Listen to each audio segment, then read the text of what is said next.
Le Maywork Festival qui arrive à Halifax du 1er au 12 mai, C98 part à la rencontre des artistes francophones qui participeront à cette 16e édition. Aujourd'hui, entretien avec Arlene Thibault, originaire du Québec et conteuse depuis une vingtaine d'années. Arlene Thibault nous en dit plus sur cette activité rare et sur sa passion pour le conte. J'aime dire que je suis arrivée au conte par la danse, parce que j'ai fait de la danse traditionnelle pendant une dizaine d'années. À Québec, il y avait la possibilité de s'inscrire à des cours de danse folklorique. Donc pour moi, ça a été le premier contact que j'ai eu avec les arts traditionnels qui sont très vivants dans la ville de Québec où moi j'ai grandi. Donc après ça, j'ai découvert les veillées de jam de musique traditionnelle et j'ai aussi découvert les premières soirées de conte, ce qu'on appelait le renouveau du conte au Québec. Là, il y avait des soirées de conte dans les bars. Puis moi, c'est au Fou Bar que j'ai entendu mes premiers conteurs, puis que j'ai cassé mes premières armes aussi comme conteuse.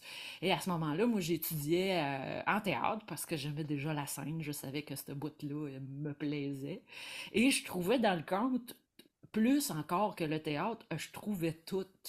Je trouvais à la fois le plaisir de pouvoir travailler sur l'histoire, mais aussi sur la mise en scène, aussi sur le contact avec le public. Puis surtout cette magie-là de ne pas avoir de quatrième mur, tu sais, on dit ça au théâtre, là, que c'est comme, on fait semblant que vous n'êtes pas là, puis vous nous observez comme vous étiez des espions. Ben là, c'est pas ça. Quand on est conteur, on assume complètement le public. Les humoristes font aussi ça. Il y a une conversation, c'est mon partenaire de jeu, le public. Donc, moi, c'est ça qui m'a fait tomber en amour avec cette discipline-là et qui m'a donné envie d'en faire mon projet étudiant de fin de bac à l'université. Donc, j'ai monté mes premiers spectacles de conte dans ce cadre-là. Puis, de fil en aiguille, ben, c'est les gens de Québec qui m'ont demandé des spectacles. Puis après, je suis partie en France. Puis, quand j'ai fini mes études, ben, écoute, j'étais rendu que je faisais ça presque à temps plein. Fait que j'ai plongé dans l'aventure. Puis, de fil en aiguille, ça fait toutes ces années-là que j'en fais. C'est fou pareil. Depuis plus de 20 ans, l'artiste sillonne le pays et s'est même produite outre-Atlantique. L'occasion pour elle de jouer avec le public et avec la diversité de la francophonie. Je dirais que ben, nos publics sont en train de changer, tout le monde en même temps. Ça serait ça la similitude. Ils sont de plus en plus multiculturels. Ce qui fait que je retrouve un petit peu de partout où je suis allée, ben, dans le public au Québec, mais aussi dans les publics acadiens, mais en Ontario aussi, je me rends compte que je rencontre pas juste le public acadien ou le public ontarien, il y a une diversité de cultures. Puis ça, c'est une similitude, je dirais, de notre époque. Cet aspect-là. Sinon, ben évidemment, il y a en Nouvelle-Écosse un accent extraordinaire. Il y a du vocabulaire qu'on retrouve nulle part ailleurs, des vieux mots que je trouve savoureux, des finales en on dans la baie Sainte-Marie, moi, que je trouve ça fantastique. C'est toujours plein de surprises, donc je suis pas rendue à pouvoir en placer encore. Là, c'est ma troisième fois que je viens en Nouvelle-Écosse, mais j'essaie de prendre des notes, j'essaie de voir où ça résonne. Je dirais que ce qui fonctionne bien, là, c'est l'espèce d'humour, de sens de la famille, de franche camaraderie là, en Nouvelle-Écosse. De ma culture à cette culture-là, on s'est rencontrés et on a eu du fun. À Halifax, Arlene Thibault présentera son spectacle, solo de conte et de musique intitulé Fille de laitier. Ben, en fait, c'est parti d'une histoire de famille ou d'une généalogie parce que je suis la fille du livreur de lait. Mon père a livré le lait pendant une trentaine d'années à Québec, donc livraison à domicile en camion. Et là, bon, on était à l'époque des cartons de lait, des sacs de lait. Mon père a commencé un peu, c'était la fin là, des bouteilles de lait avec la crème au-dessus, ce que les gens se souviennent là. Et dans ma famille, il y en a beaucoup des laitiers. Mon père a entraîné 4 de ses frères à faire la livraison du lait. Donc, sur une famille de 15, c'est un bon pourcentage. Mon oncle Jean, mon parrain, lui, a fait ça pendant 50 ans. Donc, il s'est arrêté, lui, pendant la pandémie. Il a eu bien de la misère à arrêter parce que ça faisait tellement partie de lui ça se pouvait pas qu'il soit plus un laitier.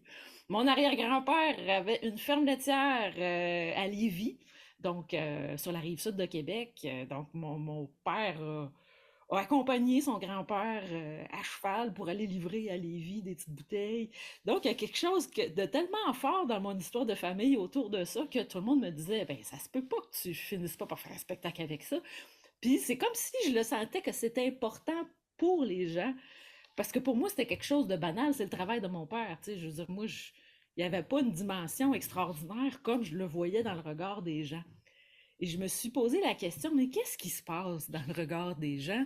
Et j'ai fait du collectage, j'ai posé des questions, je suis allée chercher des témoignages, des souvenirs de laitiers pour me rendre compte que il y avait la dimension du conte, finalement, qui est importante là-dedans, qui est l'imaginaire collectif qui s'est approprié de cette image-là, de ce personnage-là, et qu'on est sur le point de se retrouver dans le folklore.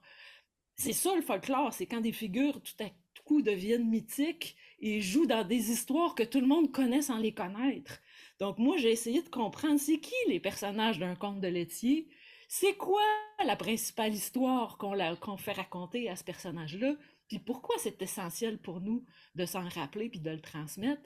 Puis à travers le spectacle, ben, je raconte l'histoire de Lucien, qui est vraiment un personnage de conte, parce que c'était la forme la plus naturelle pour rendre compte de ce mythe-là, puis qui pouvait rentrer beaucoup de témoignages dans un seul personnage. Et que je peux lui donner une dimension magique, spectaculaire, épique. Donc, on suit Lucien de sa rencontre avec le camion de sa vie. C'est vraiment une rencontre, un coup de foudre fou. Jusqu'à ben, toute la traversée de ce métier-là à travers le temps, puis qui fait que ben, les laitiers aujourd'hui, les livreurs de lait, on en a pratiquement plus, mais ils prennent une autre place dans notre imaginaire collectif. Donc, c'est ce que je raconte, le mythe qu'il y a derrière ce métier-là. Un spectacle qui réussit à rassembler, à faire rire et sourire toutes les générations. Mais comme ce spectacle-là, il est dans sa première année, je suis encore dans la surprise de ce que je découvre. Et le public, ben, la plupart du temps, le public est au rendez-vous. C'est celui qui a vécu l'âge d'or du livreur de lait. On parle de 50, 60, 70, puis qui ont des costumes dans leur tête, des camions, des objets. Eux autres, ça les fait vibrer. Mais j'ai eu des publics mixtes de jeunes et de retraités qui rient pas aux mêmes endroits, puis le spectacle se passe aussi entre eux, parce qu'ils essaient de comprendre qu'est-ce qui se passe dans l'autre génération. Ce qui fait qu'à la fin, on est obligé, à la fin du spectacle, de tout le monde se parler parce que il se passe trop de choses dans la salle. Et j'ai des jeunes, des ados, des jeunes adultes qui m'ont dit, ben ça m'a fait réaliser que oui, il y en avait dans ma famille, ma grand-mère en a déjà parlé, mais j'avais pas compris ce que ça voulait dire. Ça donne une envie d'aller poser des questions. Puis il y en a une, elle tenait son ventre parce qu'elle attendait un petit nouveau. Puis elle dit, j'aimerais ça, moi, lui raconter le laitier qu'il y a eu dans notre famille. Donc, je trouve ça d'un touchant de voir cette passation-là qui se réveille à travers cette histoire-là. Puis les gens viennent me parler de détails de plus qu'ils veulent avoir.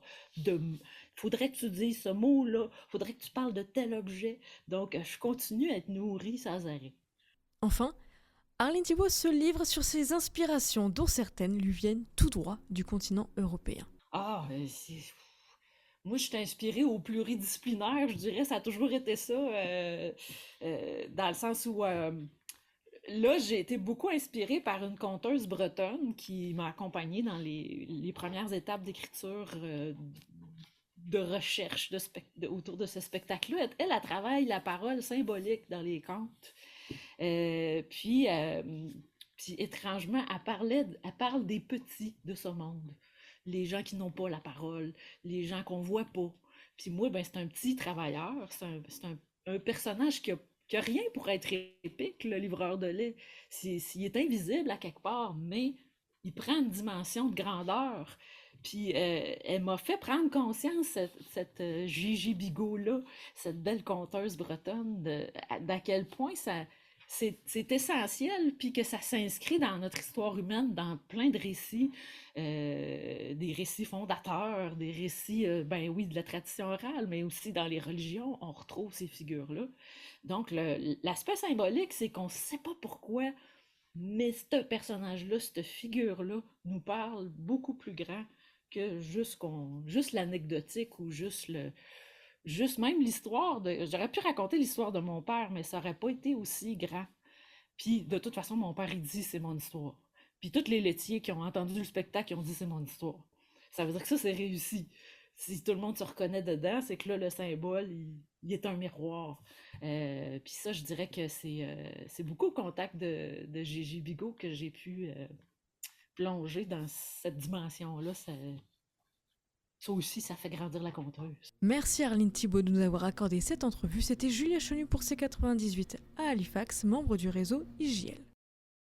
À l'occasion du Maywork Festival,